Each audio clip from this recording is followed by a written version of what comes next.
부여라는 말이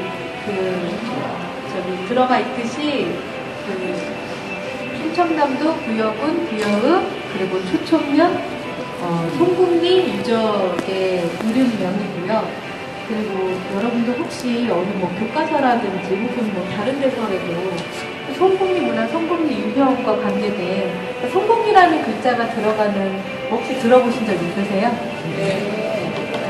일부 몇 분께서는 들어보신다고 하셨는데 그게 말씀이 들어보셨던 기억이 난다라고 하시는 분들은 아마 학생들이나 이런 교과서 같은 데서 보셨을 수도 있고요. 그리고 워낙 유명해가지고 송국리 문화라고 불리기 때문에 한두 번쯤은 들어보셨을 것 같아요. 그래서 못 들어보신 분들도 오늘 송국리 문화가 이거구나라는 거 제대로 알고 가시면 되시겠습니다. 자, 이쪽 입구에서부터 설명드리겠습니다. 쓰고 감사하다.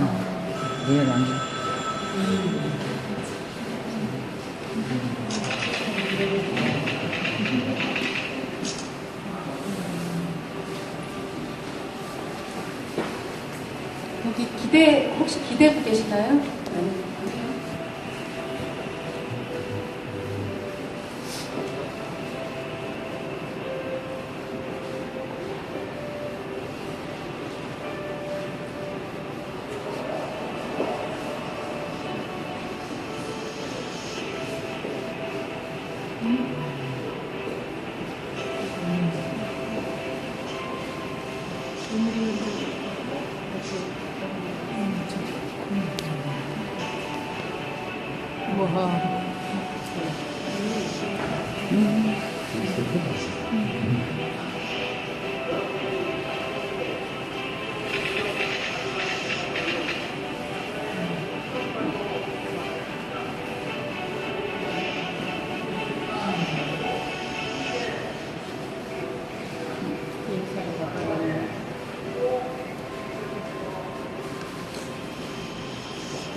당시 엄청난 발견이었고 또 한국 청동시대 편면이라든가 문화 내용을 전국적으로 뒤집어 엎을 만한 중요한 발견이었기 때문에 해당 주요 일간지에서 이렇게 대대적으로 보도가 되었습니다. 그를 계기로 75년부터 송국리 유적의 정식 발굴 조사를 시작해서 현재까지 무려 4개 기관에서 43년간 22차례의 발굴 조사를 진행하고 있고요. 앞으로도 계속 발굴이 꾸준히 진행될 겁니다. 이러한 발굴사는 한반도 단일 유적으로는 유례가 없는 유일한 사례에 해당이 됩니다.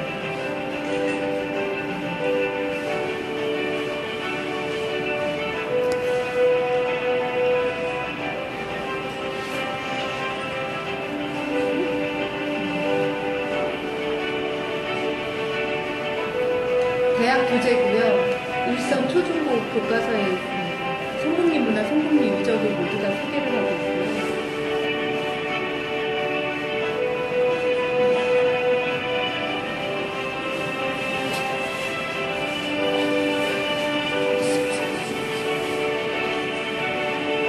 네, 이렇게 송국리 마을로 놀러와 주셔서 감사드리고요. 첫 번째 만남인 74년도 1호 돌로무덤에 대해서 만나뵙습니다. 그 다음에는 43년간 22차례의 만남으로 이어지겠습니다. 산 아래에 제가 이 범위를 표시하는 이 범위가 전부 다 송국리 사정지에 해당이 되고요. 이 아래로 자료관이 있는데 자료관에서 쭉 걸어 올라가다 보면 아까 설명드린 74년도 때 1호 돌로무덤이 현재 복원 전시되어 있고요. 위로 조금 더 거슬러 올라가면 이 5개의 집이 이렇게 복원이 되어 있습니다. 유적 발굴은 총 이 중앙의 평탄대지부터 혓바닥 모양이라고 생겼다고 그래서 설상대지라고 불리는 요 일대에 해당해서 약 40년 동안 22차례의 발굴조사를 진행을 했고요. 그리고 현재 작년에는 2017년도 조사지역, 올해 2016년도 조사지역, 올해 2017년도 조사지역으로 계속 발굴 중에 있고요. 앞으로도 송곡 유적은 계속 연차 발굴이 진행이 될 겁니다.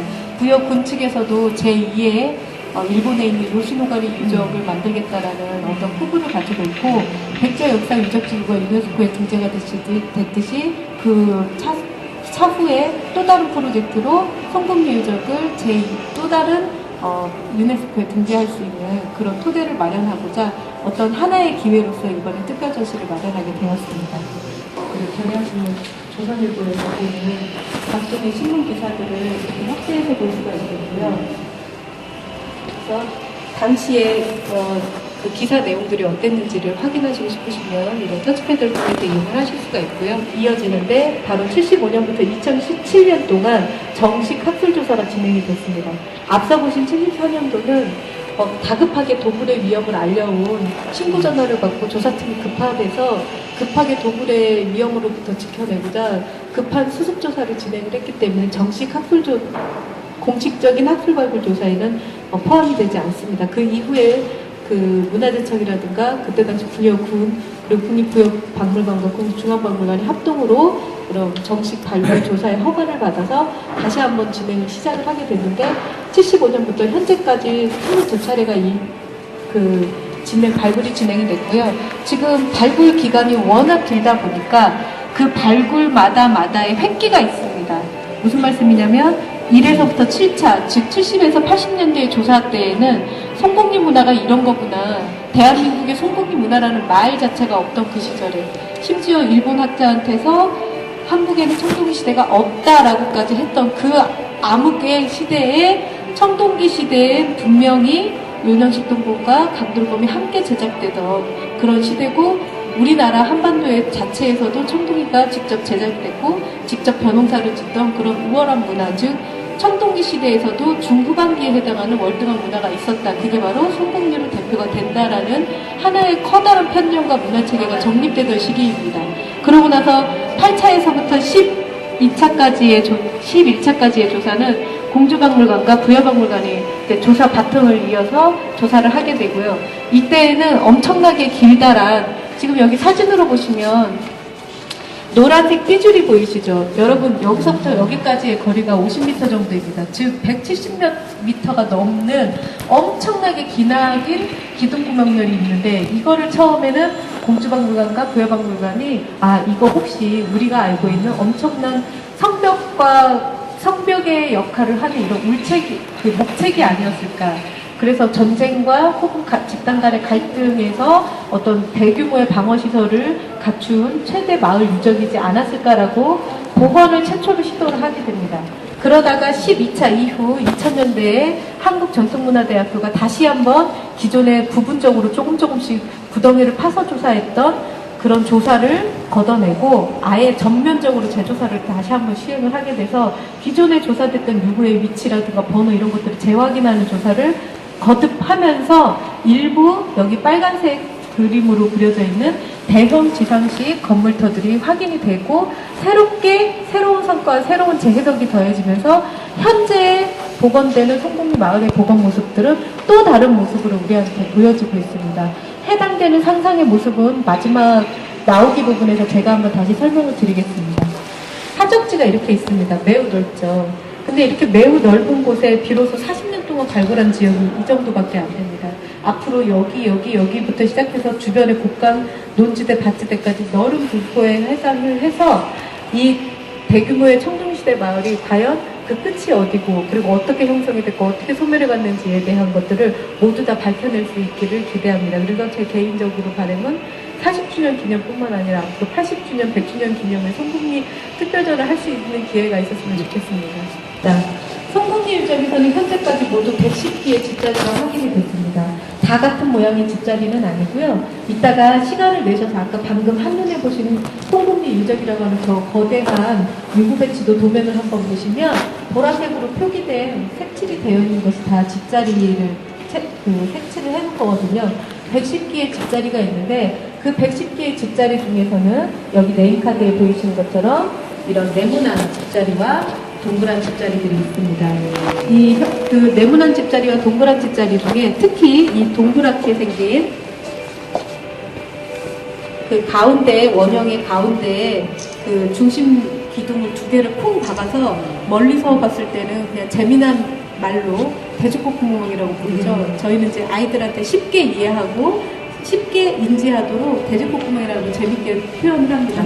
그만큼 이렇게 약간 그 원형의 중앙의 중심 기둥이 뭐라고 할까요? 타원형의 얕은 수열을 타고 양쪽 끝에다가 중심 기둥구멍을 판 이런 독특한 집자리는 송국리 문화단계에 이르러서 처음으로 출현을 하게 됩니다. 그래서 이 집자리 이름도 소위 송국리식 집자리라고 불립니다. 이러한 송국리식 집자리를 집을 짓기 위해서는 아무래도 집을 짓는 도구가 필요하겠죠. 그러한 도구에는 여러분들 모두가 다 아시다시피 이런 돌도끼와 홈짝이들이 사용이 되는데요. 돌도끼는 주로 나무를 베어내는, 즉 살아있는 나무를 통째로 베어내는 그런 벌목용의 도구고요. 이러한 홈짝이들은 벌목된 나무를 껍질을 깎고 내가 원하는 모양대로 큼직하게 일단 1차 가공하기 위해서 찍어내는 그런 홈짝이에 해당이 됩니다.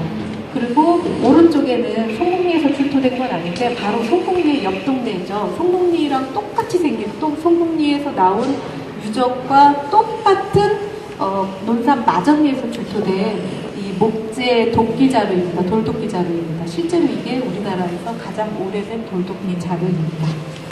집을 짓기 위해서는 여러분 털을 먼저 다져야 된다는 건 아시죠? 근데 그 털을 다진다는 개념은 요즘 근래에나 들어와서 아마 발생했던 그런 개념이거든요. 바로 대규모 토목공사인데요. 송국리 단계에 또 털을 다져서 집을 지었습니다. 이거는 매우 획기적인 기술이고요. 과연 송국리 단계에서조차도 흙을 다져서 털을 넓히는 대규모 토목공사를 했을까? 다들 고개를 저었습니다. 하지만 송국리에서는 이게 발견이 됐습니다. 어떻게 발견이 됐냐면 지금 여러분들이 보시는 이 인삼밭 보이시죠? 이 인삼밭이 지금 유적 발굴이 끝나고 나서 인삼밭 주인이 내가 다시 인삼을 재배를 하겠다고 해서 인삼을 재배를 하는 바람에 지금 여기가 정비권이 안 된 상태거든요. 근데 여기가 바로 구릉으로 따지면 이렇게 구릉으로 따지면 중앙의 평탄대지에 해당이 됩니다. 여기서는 조금만 땅을 파고 내려가도요, 여러분, 딱딱한 돌덩어리, 즉 단단한 안반층이 나옵니다. 근데 이 안반층 위에다가 기둥구멍을 세울 때에는 별다른 시설이 필요하지 않아요. 그냥 구덩이만 파서 기둥만 박고 집을 세우면 됩니다. 하지만 그 옆에 경사진면에 집을 짓고 싶으면 어떻게 될까요? 집 짓기가 매우 불편하겠죠. 그렇기 때문에 송국리 단계 사람들이 어떤 대규모 토목공사를 실시를 하냐면 이렇게 경사진 곳에다가 그 위에 엄청난 양의 흙을 돋아서 다져서 털을 넓혀갑니다. 인공적으로. 여러분들 항축기법 이런 얘기 많이 들어보셨죠? 판축기법 이런 거에 어떤 시초와 모태가 될 수 있는 이런 성토층이라고 하는 인위적으로 흙을 층위를 내서 다져서 만든 층인데 이런 층위를 내서 이 위에다가 기둥을 심어서 집을 짓게 됩니다. 하여 아까도 설명했듯이 정상부의 단단한 안반층 위에다 기둥을 세울 때에는 굳이 별다른 시설이 필요 없지만 이런 인위적인 성토층을 다져놓은 이 땅은 무르기 때문에 이걸 보완하기 위해서 밑에다 뭘 깔죠? 초석을 깝니다. 이게 바로 여러분들 여기 한번 보시겠어요? 사진을? 어떠세요? 지금 이 안에 뭔가 이상한 것들이 이 안에 들어가 있죠. 이게 지름 1m가 넘는 구덩이들인데 이게 그냥 단순 구덩이가 아니고요.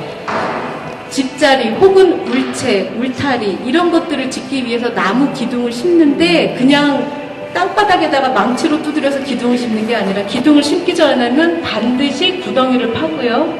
구덩이를 판 다음에 나무 기둥을 심고요. 심은 다음에 주변에 흙을 일부러 다져서 넣습니다.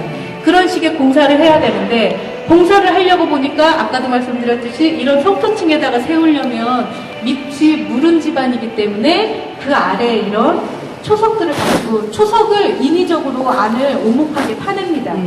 그래야 나무를 세우기 쉬우니까요. 이러한 대규모 토목공사를 실시해서 마을에 터를 넓히고 집을 지었습니다. 불과 청동기 시대 때. 그래서 우리가 청동기 시대 송동리 단계 사람들의 마을을 확장해가고 마을을 넓혀가는 이러한 과정들이 지금 이미 벌써 2단계의 체계적인 이런 대규모 토목공사가 이루어졌다는 걸 볼 수 있고요. 특히나 이런 성토층을 하려면 어디서 흙을 가져와야 되잖아요.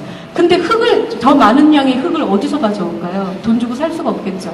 그렇기 때문에 어떡하냐면 이 당시에는 나무로 집을 짓고 집 안에서 불을 피우는 작업을 많이 했기 때문에 화재가 자주 발생했습니다. 그렇기 때문에 화재로 인해서 폐기된 집자리에 막 폐기물 쓰레기들 있죠. 그리고 불에 탄 흙, 나무, 목재, 심지어 이런 유물들까지 전부 다 구덩이를 파서 매립해 버립니다. 쓰레기처럼 버려진 유물들입니다. 보십시오. 이게 다 정상적으로 제대로 깨진 애들이 아니죠. 쓰레기처럼 버려져서 구덩이에 움푹 파서 매립하고 또 매립하고 매립하면서 저런 성토층을 만들었습니다. 그만큼 체계적으로 전기라고 만드는 서울처럼 집이 불타오르면서 미처 꺼내가지 못한 살인사람이 그대로 집자리를 발굴을 하니까 이렇게 지금 여기에 있는 토기가 바로 이 토기입니다. 그리고 여기 있는 토기가 이 토기고요. 여기 있는 반파된 토기가 이 토기입니다. 그리고 여기 앞에 아주 완전하게 잘 남아져 있는 토기가 이 토기입니다. 그러니까 저희가 지금 토기가 축소된 위치 그대로 나고요. 실제로 아마 여기서 생활을 했다면 이런 데서 생활하지 않았어요. 이 비어있는데 사람들이. 그쵸? 아무래도 이쪽에다가 살림살이를 놓고 쓰던 그러니까 집자리가 불태워지면서 우리나라 최초로 그것도 75년도 당시에 발굴했을 때 여기 보시면 이렇게 석가래가 그대로 남아있습니다. 이런 석가래를 통해서 우리나라 최초로 청동기 시대 방영의 집자리를 복원하는데 매우 큰 지표가 되었습니다. 그래서 이런 화재 집자리도 나왔다는 걸 말씀을 드리고 이제 먹고 살아야죠, 여러분. 제가 농사를 짓고 수확물을 지켜내다. 농사를 짓는다는 건 생산자금이고 수확물을 지켜내다라는 것은 저장적 개념입니다. 그래서 여기 전시실을 보시면 오른쪽이 생산의 의미를 갖는 유물들을 전시를 했고요. 왼쪽은 저장의 의미를 갖는 유물들로 전시를 했습니다. 자유동선이기 때문에 어떤 진열장을 봐도 상관은 없지만 제가 순서는 인위적으로 이렇게 설명을 해드릴 테니까 길다랗게 줄을 서서 설명을 들어주시면 되고요. 유물은 천천히 시간 내셔서 보시면 되시겠습니다. 제가 설명을 먼저 드리기 위해서 뒷자리에 계시는 분들은 여기 서 계시지 마시고 저를 보고 여기 이렇게 쭉 서주세요. 그냥 설명 듣기가 편했습니다. 여기 있는 거 다 설명을 드리려면 한눈에 보셔야 되기 때문에 자세히 보시는 건 천천히 보셔도 되고요. 자, 여기 보시면 지금 이쪽은 변호사의 발달과 수학도구의 획기적인 변화입니다. 도대체 변호사가 발달을 하는데 수학도구하고 무슨 관련이 있지라고 생각하시겠지만 제가 여러분들 이쪽에다가 빨간 받침대를 해놨어요. 이게 뭐 멀리서도 아마 보이시죠? 모양이 삼각형 돌칼이라는 거. 근데 여러분들 어디 가서 삼각형 돌칼 많이 보셨나요? 많이 보셨죠? 근데 삼각형 돌칼에 대해서 뭐 어떤 설명들을 들으셨어요? 제가 이제 여태껏 선생님들이 들어왔던 삼각형 돌칼의 아주 어마어마한 이상에 대해서 설명을 드릴게요. 여기 사진 촬영하시면 바쁘신 분 잠깐 비켜주세요. 지금 여기 보면 돌낫도 있고 낫도 있고 여기 보면 반달돌칼들도 있어요. 뭐 구멍이 하나도 있고 두 개도 있고 다 있어요. 이런 돌칼들을 사용하던 사람들이 나중에 이런 돌칼들로 사용을 합니다. 그 이유는 뭐냐? 여러분들 반달돌칼을 보시면 자세하게 한번 보세요. 앞으로는 성기를 보실 때는 뭘 좀 중요하게 보셔야 되냐면 날의 방향이라든가 날의 모양 같은 것들을 좀 보시면 되실 것 같아요. 그 이유가 뭐냐면 사용하는 기능과 역할에 따라 날의 모양이 다르고요. 날의 위치가 다릅니다. 무슨 얘기냐? 반달돌칼, 즉 청동기 시대에서도 전기에 해당하는 시기에 등장해서 사용되는 반달돌칼은 생긴 게 반달 모양처럼 생겨서 반달돌칼인 거고요. 그러한 반달돌칼의 특징은 뭐냐? 날이 한쪽으로만 나 있습니다. 자, 여러분 부엌칼 칼 많이 쓰시잖아요, 그죠? 부엌칼이 날을 이렇게 세워서 봤을 때 날이 한쪽으로만 갈려 있나요? 아니면 양쪽으로 갈려 있나요? 날을 현미경을 갖다 놓고 보시면은요, 양쪽으로 갈려 있습니다. 여러분들 부엌칼 가를 때 이렇게 갈았다가 어떡하셔요? 뒤돌아서 가시죠. 그럼 나를 양면에서 갈았다는 거예요. 근데 돌칼은 한쪽 면만 갈려 있습니다. 그래서 크게 확대해서 보면 이렇게 돼 있습니다. 날이 한쪽으로만 갈려 있으니까. 자, 그럼 삼각형 돌칼은 어떠냐? 딱 보시면은 한쪽만 이렇게 갈려 있어요. 근데 이것과 이것의 가장 큰 차이는 뭐냐? 교차 편인이라는 거죠. 어려운 말이죠. 이게 뭐냐면 교차가 뭐예요? 어긋나 있다라는 거죠. 그리고 편인, 한쪽으로 인이 한쪽으로만 나 있는 입니다. 즉 무슨 얘기냐? 반달 돌칼은 한눈에 봤을 때 한쪽 면에 날이 다 이렇게 보입니다. 이걸 최대 단점이 뭐냐? 반대편으로 이렇게 뜯잖아요. 뜯어요? 날이 달아요. 그럼 어떡할까요? 숫돌로 열심히 갈겠죠. 그래서 송국리 단계 이런 청동기 시대의 숫돌은 작은 숫돌이 되게 많아요. 몸에 소장하고 다니면서 끊임없이 석기를 사용하면서 다를 때마다 귀찮게 가는 거죠. 그렇지 않으면 석기를 사용을 할 수가 없어요. 여러분 부업할 때 엄청 금방 닳잖아요. 금방 닳아서 맨날 갈아야 되잖아요. 자, 근데 삼각형 돌칼은 보세요. 날이 한쪽으로 나 있고요. 얘를 휙 돌리면 반대의 날이 또 있어요. 그렇다는 얘기는 수학의 효율을 극대화할 수 있다는 거죠. 숫돌의 날을 가는 이 시간을 줄여주는 겁니다. 근데 왜 굳이 얘가 얘보다 늦게 나타나냐? 왜 그럴까요? 인간이 변홍사 수학을 하면서 자꾸 어떻게 하면 이거를 시간을, 가는 시간을 줄이지? 어떻게 하면 이 해는 지금 짧은데 빨리 수학을 해야 되는데 이게 이 고민에서부터 나온 진화의 최고 정점에 이른 석기라는 거죠. 그렇기 때문에 저희가 이런 특별 대우 빨간 받침대를 해드렸고요. 변홍사의 발달, 수학 도구의 획기적인 변화입니다. 무슨 말씀인지 아시겠죠? 삼각형 돌칼, 이거 제가 직접 가지고 가서 변홍사 한번 이 사진은 제 손인데요. 직접 가가지고 이렇게 뜯는데 여기서 팁 하나 더. 이런 날이 갈아진 면이 보이는 면으로 뜯는 걸까요? 아니면 갈아진 면이 보이지 않는 반대면으로 뜯는 걸까요? 보이지 않는 면이 그래요. 맞아요. 보이지 않는 면으로 뜯어야 돼요. 앞으로는 전시 도록이나 전시 패널, 그림 이런 걸 보시면서 날이 이렇게 예쁘게 갈린 면이 보이는데 그 면으로 뭔가를 뜯는 장면이 보인다. 그럼 바로 지적을 하세요. 학예사한테. 잘못된 사진입니다. 반대로 돌려서 절대 안 뜯어집니다. 이 사진. 아셨죠? 반대편 날이 보이지 않는, 갈아진 날이 보이지 않는 면으로 뜯어야 됩니다. 자, 그 다음에 이쪽으로 시선을, 송국리에서는 8가지 탄화된 곡물들이 나왔는데 그 중에 2개는 미상이라고 밝혀졌고요. 나머지 6개들은 현대 유사작물과 동일한 유사작물들이 나왔습니다. 들깨, 기장, 조, 쌀, 밀, 팥, 콩. 어제 개막식 때 군수님이 오셔서 제가 군수님한테 말씀드렸어요. 이게 부여군에서 뭔가 관광상품을 개발을 하실 때 송국리 밥상 해가지고 송국리 사람들이 먹던 밥상 해갖고 요거 이 6개들이를 뭔가 소포장해서 판매하면 뭔가 의미가 있지 않을까 뭐 이런 것도 팁을 드렸더니 적극 챙기시더라고요. 이렇게 작은 탄화곡물들이 이 깨알같이 알갱이 한두 개밖에 안 되는 탄화곡물들이 그냥 전시하면 뭐가 뭔지 모르세요. 뭐가 쌀이고 뭐가 좋은지. 그래서 이해를 돕고자 똑같은 현대작물을 저희가 전시를 했고요. 이 논을 열심히 고무래로 이렇게 고무래질하잖아요. 고무래가 뭔지 아시는 분? 어머, 다 농사 안 지으셨나 보다. 나만 지었나 봐요. 농사 저만 지었나요? 나만 고무래 하나? 이게 고무래가 뭐냐면은요, 흙하고 논하고 밭에다가 씨를 뿌린 다음에 그게 흙 속에 잘 들어가라고 이렇게 버무려 주는 거예요.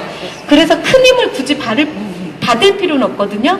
그래서 저렇게 네모난 거에 구멍만 파서 막대기만 연결해서 사용을 하면 되는데, 이런 고무래들이 안타깝게 송국 유적에서는 단 한 점도 나오지 않았어요. 근데 이번에 저희가 전시를 준비하면서 보고서를, 역대 40년 동안 나온 보고서를 쭉 보니까 이런 사진을 발견을 한 거예요. 그래서 제가 중박에 가서 이거 이유물 어디냐라고 했더니 이게 너무나 심하게 부스러지는 숯가루처럼 나와가지고 수습을 못했다고 하는데, 모양으로 보니까 이런 애들과 거의 흡사한 거예요. 가운데 구멍이 뚫려 있고. 그래서 아마 송국리 유적에서도 목기가 나왔을 텐데, 송국리 토양 자체가 워낙 잘 썩는 토양이라 제대로 남아있지를 않아서, 그래서 이런 애들은 이제 수로 같은 데서 나왔거든요. 물 같은 데랑 접전해 있으면 쉽게 썩지 않으니까. 그래서 이 왼쪽에 있는 작은 홍작이라든가 대패날 끌들은 이러한 목재 농경구를 깎고 다듬는데 사용했던 목재 농경구와 관계된 석기들이다라고 해서 전시를 했습니다. 해설이 끝나고 조금씩 아껴뒀다가 보시고요. 여러분, 저희가 말씀드렸듯이 요 4개의 토기에서 직접 요 아래에 있는 쌀들이 나왔습니다. 직접. 근데 이 쌀들만 전시하기는 그래서 톡이랑 같이 쌀을 전시를 했고요. 대신 연구 결과 탈각된 상태였을 것으로 보고가 됐습니다. 그래서 저희가 이해를 돕고자 탈각이 안 된 벽시체 나달과 이러한 소위 말하는 현미, 백미는 요즘에 나와서 먹는 거잖아요. 그래서 이 현미쌀을 이해를 돕고자 이렇게 그릇에 담아서 전시를 해봤고요. 앞에는 쌀과 각종의 밀, 팥, 콩과 같은 탄화곡물들이 나온 것들을 이 앞에 전시를 했습니다. 그리고 여기 돋보기로 보이는 거는 벼농사가 확실하게 지어졌다라는 거를 간접적으로 증명해주는 자료 중에 하나가 바로 벽시 자국이 찍힌 토기들입니다. 이 빨간색 화살표로 보이는 애들이 실제 토기 밑에 벽시 자국이 찍힌 거예요. 그러니까 이제 토기를 만드는 과정에서 이런 나달들이 밑에 우연히 깔리다 보니까 이렇게 벽시 자국들이 생기고요. 자, 이렇게 수확을 해서 저장을 한 것들을 어떻게 해야 될까요? 가공을 해야 되죠. 그래서 갈판에 갈아서 껍질을 벗겨내고 그 다음에 어떻게 해야 될까요? 그릇에 담아서 끓여서 먹어야 됩니다. 근데 여러분들, 제가 굳이 왜 이 살점이 다 떨어져 나간 이쁘지도 않은 토기들을 이렇게 엎어서 혹은 미쳐서 뒤집어서 이렇게 전시를 했을까요? 자, 보시면 앞에 있는 뚜껑을 한번 봐주세요. 뚜껑 테두리에 뭐가 붙어있죠? 검은색 그을음이 붙어있죠. 이 검은색 그을음이 왜 붙냐? 얘를 올려서 이 위에 올리면, 요런 토기들 위에 올리면, 토기들 위에 올리고 밑에서 불을 지피면 토기에 감싸진 부분은 그을음이 안 붙고요. 토기 외면에 튀어나와져 있는 부분들은 밑에서 불이 떼어져 올라가면서 그을음이 붙습니다. 그래서 이런 것들이 다 여기 직접 올려놓고 끓여 먹은 그릇이구나라는 걸 알고요. 그 다음에 여기 커다란 누워있는 토기들이나 세워져 있는 토기들 안쪽을 한번 봐보세요. 거무튀튀한 부분들이 보이시죠? 이해를 돕고자 아래 네임카드를 만들어 놔드렸어요. 거기를 보시면 그게 뭐냐면 음식물을 끓여 먹고 나서 눌러붙은 애들을 설거지를 안 해서 저렇게 달라붙어서 나옵니다. 저걸 전문 용어로 유기물 탄착품이라고 부르는 것입니다. 그래서 그릇들을 끓여 먹고 나면 끓여 먹은 흔적이 고스란히 남아서 저런 그릇. 그래서 제가 일부러 잘 보이시라고 톡이 복원을 안 한 채로 전시를 한 겁니다. 속이 잘 보이시라고요. 그 다음에 밥만 먹고 살았냐? 아닙니다. 이 당시에 쌀 농사가, 지금은 쌀이 오히려 넘쳐나다고 하지만 이 당시에는 쌀로서만 아마 여기가 해결하지 않았을 거고요. 주 식량원이 쌀이었다 하더라도 그 식량원으로 수렵과 채집을 했을 텐데 수렵과 채집 중에 이러한 것들이 나왔고요. 지금 여러분들 앞에서 보시죠? 그 두피 자루가 달린 간돌검 보이시나요? 저게 우리나라에서 가장 오래된 간돌검이고요. 우리나라에서 유일하게 손잡이채 같이 나온 간돌검이 있습니다. 그거를 복제한 게 똑같은 모양으로 복제한 게 바로 위에 있는 것들이고요. 이러한 자루를 끼워서 사용하는 간돌검이 매우 많이 나왔고 또 화살촉들도 매우 다양한 모양의 화살촉들이 나왔습니다. 자, 그 다음에 시선을 돌려서 이쪽 한번 그대로 영상을 구축을 했고요. 1호 대형 지상식 컴퓨터와 2호 대형 지상식 컴퓨터가 있는데 1호가 생긴 다음에 없어지고 그 다음에 2호가 들어섭니다. 빨간 거는 1호와 관계된 대형 지상식 컴퓨터고요. 이게 대형 지상식 컴퓨터고 이거는 바로 울타리와 같은 울책입니다. 근데 자 보세요. 울책이 이중으로 둘러싸여 있죠. 그리고 이 뽕뽕 뚫려져 있는 게 출입구거든요. 근데 출입구가 어떻게 돼 있나요? 어긋나 있죠. 그리고 여기는 막루라고 해서 4개의 기둥이 올라가 있어서 지키고 서 있는, 높이 서 있는 그것들을 그대로 3D로 복원을 한 게 바로 이겁니다. 이중의 울책이고요. 출입구가 교차로 어긋나 있어서 쉽게 못 들어오게 외부인의 출입이 철저히 언급되어 있고 대형 지상식 컴퓨터에서는 이렇게 이 송곡리 마을에서 단체로 공동으로 저장하는 저장시설이 있고 울책 바깥으로는 광장이 마련되어 있고 막루에서는 이를 지켜보고 있고요. 공공집회, 의례와 제사 장면이 같이 연출이 되는 겁니다. 그만큼 저장과 의례가 복합되어 있는 대형 지상식 컴퓨터가 송곡리에서 처음으로 발견이 됐고 그걸 이번에 전시를 통해서 그대로 3D로 보존을 해서 올려진 것입니다. 그래서 1호가 없어진 다음에 2호가 들어서게 되고요. 2호가 들어섰을 때는 거꾸로 광장은 아까 제사 지내는 곳을 이쪽이 활용이 됐을 것이다라고 추정을 하고 있고요. 여기에 전시되어 있는 이 볼품없지만 이 유물들은 바로 이런 대형 지상식 건물터의 기둥구멍 바닥에서 출토가 된 토기편들입니다. 그래서 이런 토기편들이 청동기 시대 민무늬 토기편들이 나왔기 때문에 대형 지상식 건물터가 청동기 시대 것이다라는 게 확증이 되는 거고요. 여기 보이는 환상석고 세 점은 이런 그 바퀴날 도끼는 세 점은 이렇게 의뢰를 드리는 제사장들이 손에 들고서 제사를 지낼 때 사용했던 것이 아니었을까라고 추정을 합니다. 그래서 이렇게 전시를 같이 전시를 해보겠습니다. 잠깐 여기 좀 비켜주세요. 제가 여가 생활이라고 말씀을 드렸지만 밥만 먹고 살 수는 없겠죠.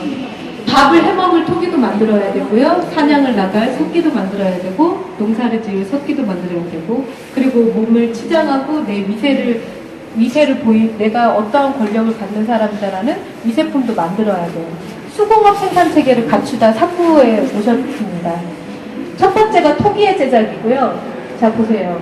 이렇게 지푸라기를 위에다가 토기를 놓고 사이사이에 장작을 넣은 다음에 지푸라기를 덮어서 그 위를 진흙을 바르는데 절대 진흙을 전체를 다 바르지 않습니다. 중간에 이만큼을 비워서 약 80%만 밀폐를 시키고요. 불을 뗍니다. 불을 떼고요. 그렇게 돼서 이제 구워지면 이러한 토기들이 나오게 됩니다. 그리고 이렇게 구워지고 났을 때 이 진흙들이 엉겨붙어갖고 뚝뚝뚝 떨어집니다. 그거를 나중에 발굴을 할 때 발견된 게 바로 이런 것들이고요. 그 다음에 여기 보이는 요 동그란 구슬같이 생긴 애는 뭐냐? 자, 여러분. 이렇게 해서 불을 떼면 여기다가 불을 지르면 여기만 타겠죠? 불길이 속까지 들어가야겠죠? 여러분들 그 시골에서 그 군불 같은 거 떼실 때 속까지 더 들어가라고 막 부치개 같은 거 안에다 넣잖아요. 이때는 어떻게 하냐면 이런 점토를 둥글둥글하게 그 즉시 막 그 자리에서 만들어서 지푸라기를 막 감습니다. 그런 다음에 토기 사이사이에 막 끼워 넣어요. 불길이 안쪽까지 고루 미치도록 하고요. 자, 그 다음에 토기가 제작이 되면 보시면은 이거는 이제 그 야외 개방형으로 구웠기 때문에 온갖 그름을 온몸에 맞아갖고 이렇게 새까맣게 나온 거고요. 여기 보시면 거무튀튀한 부분이 있어요. 여기 보시면 이렇게 거무튀튀한 부분이 있죠. 이게 뭘까요? 자, 이런 검은 부분은 뭐냐면 토기를 구울 때 얘네들은 물은 연질의 토기예요. 왜 물은 연질의 토기로 만들어졌냐면 아까처럼 이런 산소를 온몸에 다 가득 머금고 만들어진 토기들이기 때문에 산소가 몸에 들어와서 구워져서 이런 젓갈색의 무른 토기로 변하는 겁니다. 근데 중국의 영향을 받아서 밀폐된 가마, 지금의 도자기 굽듯이 완전하게 밀폐해서 굽는 가마는 막 굽다 보면 불을 떼려면 뭐가 필요해요? 산소가 필요하죠. 불이 붙으려면 산소가 필요해요. 그러면 그 산소를 어디서 갖다 쓸까요? 일단 가마 안에 있는 산소를 갖다가 쓰겠죠. 근데 그 가마 안에 있는 산소를 다 갖다 쓰면 그 다음에 어디서 산소를 갖다 써요?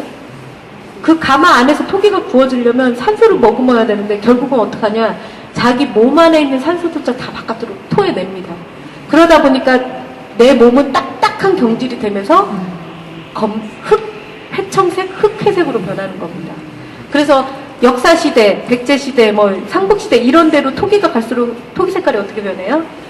거무튀튀하게 변하죠. 그건 왜냐면 밀폐된 가마 안에서 자기 몸 안에 있는 산소조차 다 타버려서 그렇게 딱딱하게 회청색, 흑회색으로 변하는 거고요. 이때에는 산소를 머금고 태워지기 때문에 무르지만 젓갈색을 띱니다. 그러나 취사되는 그릇들은 반드시 이런 토기들을 써야 됩니다. 왜? 불을 떼면 안에 있는 기포가 팽창이 되거든요. 토기 안에는 아주 작은 공기들이 속에 이제 틀어박혀 있는데 얘네들이 팽창이 되면서 빠져나갈 구멍이 필요한데 그게 경질에 딱딱한 토기들한테 거버리면 다 깨집니다. 여러분 우리가 도자기 제품을 가스레인지 위에다가 올려놓고 바로 때우지 않잖아요. 똑같은 진리입니다. 얘네들이 직접 불을 맞는 토기들은 젓갈색, 그래서 취사용 그릇들은 삼국시대가 가더라도 여전히 연질의 무른 토기로 만들어집니다. 장난행 토기라고 불리는 토기들이 대표적이죠. 근데 이런 토기들이 처음에 구워질 때 온몸에 불을 제대로 맞으면 아주 제대로 아름답고 예쁜 주황색의 이런 젓갈색 도예가 만들어질 텐데, 불이 어디는 맞고 불길이 어디는 세고 어디는 약하고 이러다 보니까 약한 부분에서는 이게 덜 태워지는 거예요, 흙이. 그러다 보니까 덜 태워져서 남은 요런 흙반이라고 하는 반점들이 생기는 겁니다. 한마디로 덜 구워진 면. 그러니까 불이 완전하게 여기 가서, 그래서 그런 실험도 했어요. 가마에서 딱 꺼내가지고 흙반이 군데군데 묻은 애들을 다시 한번 불을 떼어가지고 불을 지폈더니 얘네들이 조금씩 사라집니다. 여러분들, 다시 이제. 자 보세요. 나무가 완전하게 연소가 되면 뭐만 남죠? 하얀 재만 남죠. 근데 제대로 연소가 안 됐어요. 타다 말았어요. 그럼 뭐가 돼요? 까만 수치 되죠. 그거하고 똑같은 원리입니다. 무슨 말씀인지. 그런데 송국리식 톡이라고 불리는 이렇게 독특한 모양의 저구가 좁고 배가 굵고 아가리가 이렇게 짧게 바라진 이러한 토기들이 무지막지하게 만들어지죠. 동일한 시기에 동일한 지역에서 동일한 모양의 토기가 크기만 달리할 뿐 집중적으로 만들어진다는 건 그만큼 수공업 생산 체계가 완벽하게 갖추어졌고 그것만을 특정으로 관리하는 특정 집단과 계층이 존재했다는 걸 역으로 강조해주는 토기라고 할 수 있고, 이게 홍도라고 불리는 붉은감 토기들 여러분들 어디 가서 많이 보셨죠? 네. 근데 자 보세요. 이거 플라스틱 모양처럼 생겼죠. 우리 왜 과학 시간에 플라스틱 모양 밑이 이렇게 딱 꺾여요. 그리고 여기가 오므라드는 있고요. 이거는 송국리 문화 단계, 송국리 유적에서 가장 먼저 만들어지기 시작한 겁니다. 그래서 어디 가셔서 붉은감 토기를 보실 때도 이런 플라스틱 모양의 딱 토기를 홍도를 보면 어머 이거 좀 홍도 중에서도 좀 늦게 출현하는 홍도야라고 얘기하셔도 되십니다. 그러시고요. 그 다음에 자 이제 토기를 만들었으니까 이제 석기를 만드셔야 되죠. 가지고 했는데 죄다 드립다 지금 숫돌만 보여드리고 있죠. 이 뭐를 방증해 볼까요? 이 어마무시한 양의 숫돌. 이거 모양이 예쁜 것 때문에 갖다 놨거든요. 깨진 것들은 갖다 놓지도 못했어요. 이거 한번 보세요. 길다란 모양, 짧은 거, 넓적한 거, 심지어 이 엄청나게 큰 얘를 뒤집으면요 뒤도 갈려 있어요. 이렇게 큰 거, 심지어 숫돌 만들기 전에 커다란 돌에서 이렇게 깨내기 위해서 밑에 받쳤던 모루돌, 이런 것들이 전부가 다 이런 어마무시한 양이 송국리 유적, 같은 유적, 청동시대 유적 안에서 발견된 양 중에 송국리 유적이 가장 많습니다. 그만큼 석기를 어마무시하게 만들어 제꼈다는 거죠, 한마디로 말씀드리면. 그리고 용도에 따라 이런 숫돌의 모양이 다르다는 건, 예를 들면 뭐 화살촉 같은 경우는 여기 홈 보면 화살촉에 날 같은 것들을 여러 데다가 갈았을 테고, 커다란 석검 같은 경우들은 뭐 이런 데다가 크게 갈았을 테고, 이런 애들은 주머니에 차고 다니면서 그때 바로바로 갈았을 테고, 여러 가지 쓰임새에 의해서 숫돌의 모양이 다양하고요. 이걸 못지않게 보면은 미완성 석기가 뭐냐, 석기를 만들어내는 과정 중에 만들다가 만석기예요. 그리고 심지어 만들다가 실패해서 이렇게 깨진 석기들이 많아요. 자 여기 보시면 얼추 딱 보면 어째 화살촉 같기도 한데 화살촉 같은 것이 아닌 것이 뭐 이러잖아요. 이게 바로 여기서부터 돌덩어리를 떼내고 1차 가공돼서 쭉쭉쭉쭉 갈고 마연하고 해서 저쪽 끄트머리 가서 마지막에는 완성된 화살촉 석촉이 만들어지는 거고요.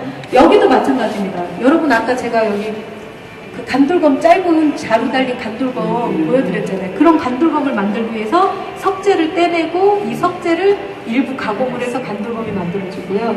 돌도끼, 폼짜기, 대펜날, 반달돌칼, 심지어 이런 애들을 만들기 위해서 떼내온 1차 돌감, 그리고 가락바퀴까지 이렇게 제작 과정을 보여주는 석기들이 이번에 없지 아니면 천금이죠. 최고의 유세품이죠.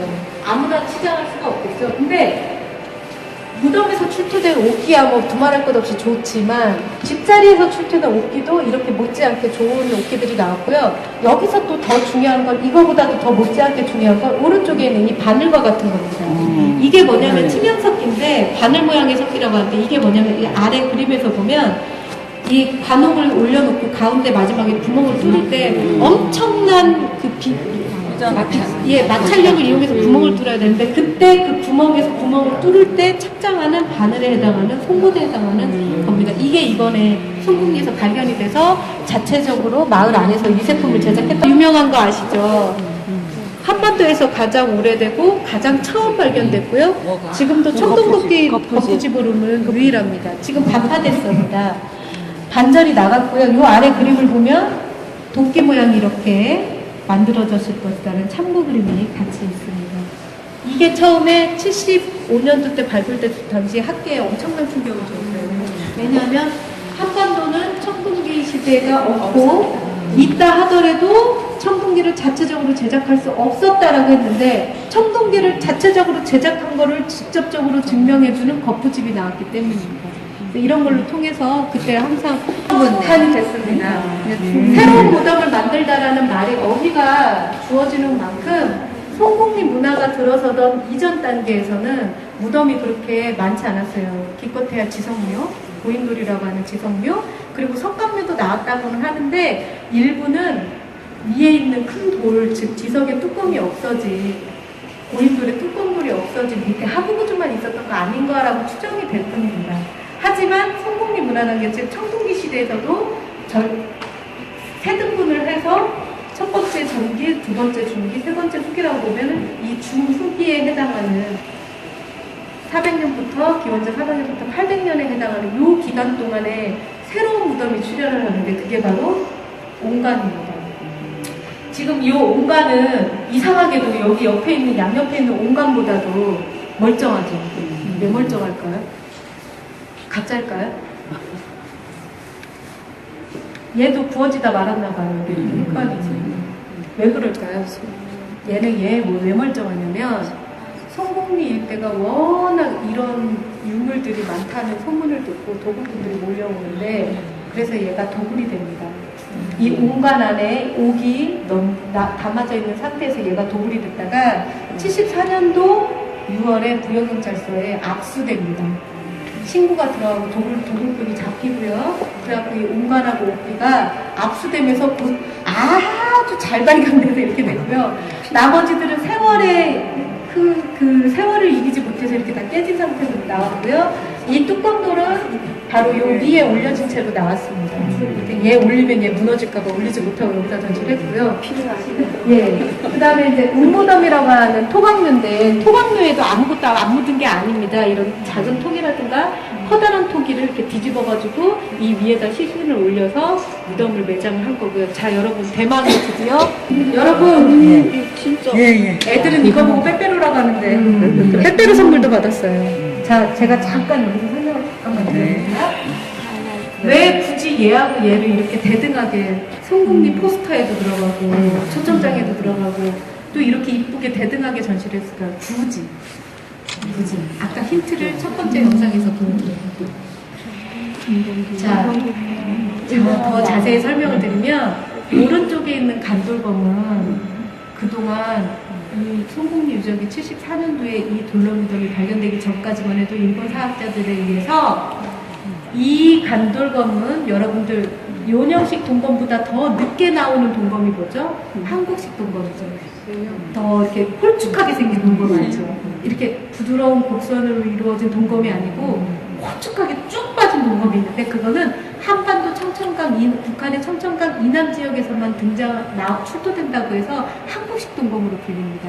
근데 요 요령식 동검은 중국 동북지방 은영 지역에서 먼저 만들어지기 시작해서 점차 우리나라에 들어오게 된 동검인데 그래서 요령식 동검이라고 불러요. 시기적으로 봤을 때는 이 동검이 기원전 900년까지도 거슬러 올라갈 수가 있겠고요. 세영 동검, 즉 한국식 동검은 거의 기원전 5세기 이후로 뚝 떨어집니다. 엄청 오래전에 만들어진 동검인데 이걸 인정하고 싶지가 않은 거예요. 무슨 얘기냐? 이 간돌검이 이 요령식 동검을 모방해서 만든 검이 아니고 이거보다 훨씬 늦게 출현하는 한국식 동검을 모방해서 만든 게 간돌검이다라는 게 정설이었습니다. 그런데 어떻게 됐어요?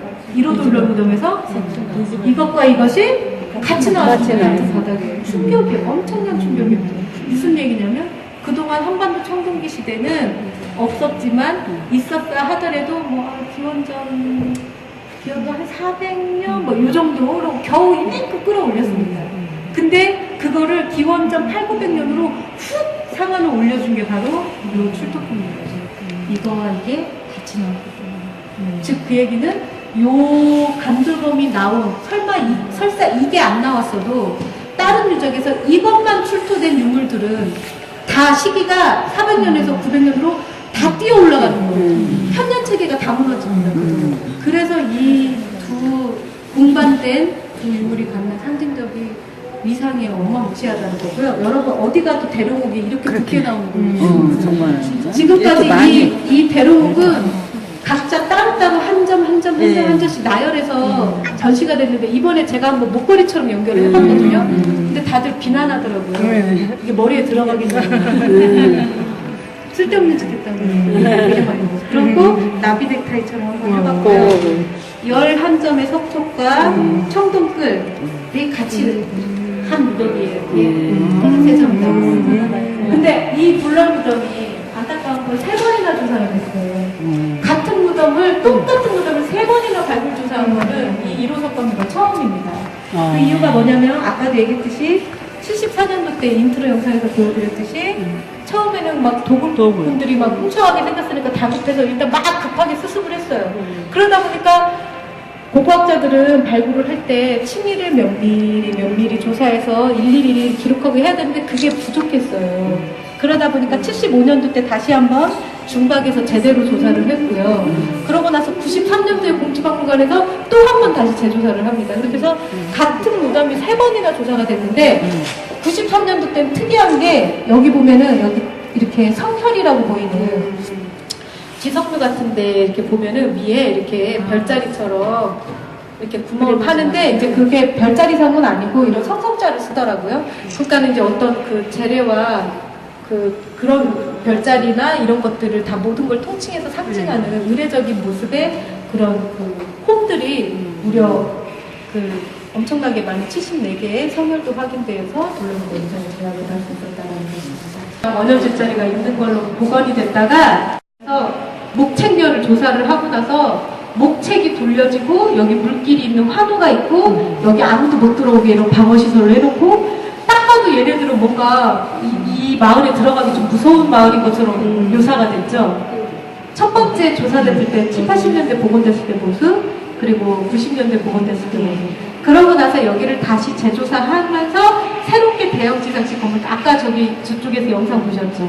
그것들이 나오면서 경관이 또 바뀝니다. 그래서 저희가 계속 송곡리 마을은 계속 변한다? 라고 했던 것도 그런 이유고요. 차후 송곡리가 계속 조사가 될수록 여러분들한테 송곡리 마을의 모습은 계속 다채롭게 변할 것이고요. 이거 한번 보여드릴게요. 이게 요즘 우리 어린이들이 잘한다는 증강현실인데 증강현실로 보는 이제 송곡리 마을인데 여기 보시면 아무것도 없잖아요. 아무것도 없는데 지금 여기 보면 세 번째 거는 요 앞에 있는 목지열이랑 그 대형 지상식 건물터를 비춰보라고 이제 안내되어 있잖아요. 거기대로 그리고 제가 목주열을 자 여기 보시죠. 목주열이 이렇게 나오면 잠시만요. 돌려도 보고요. 제가 이제 작게도 보고 크게도 보고 해서 실제로 목주열이 있으면 아 이렇게 돼 있었겠구나 라는 거고요. 그 다음에 잠시만요. 이쪽 여기가 아마 무덤이 이쪽이 무덤이에요. 여기 이제 무덤을 이렇게 비추면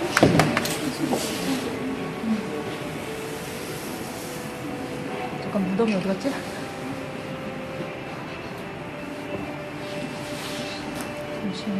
이거밖에 근데 예산만 많으면 여기 엄청나게 휘황찬란하게 뭔가 막 복잡하게 집어넣어. 심지어 내가 유물을 한 점을 가지고 한 점 뽑아내서 뭐 사람 옷에 입혀볼 수도 있고 여러 가지를 여기다가 다 할 수 있습니다. 무한대로. 그러니까 이런 것들이 요즘 트렌드라고 해서 되게 좋아요. 진짜 요새 트렌드라고. 심지어 이제 이 안에 막 걸어 들어가서 볼 수도 있고 그거는 여기 만들기 나름인데 이번 전시에서는 이제 여기까지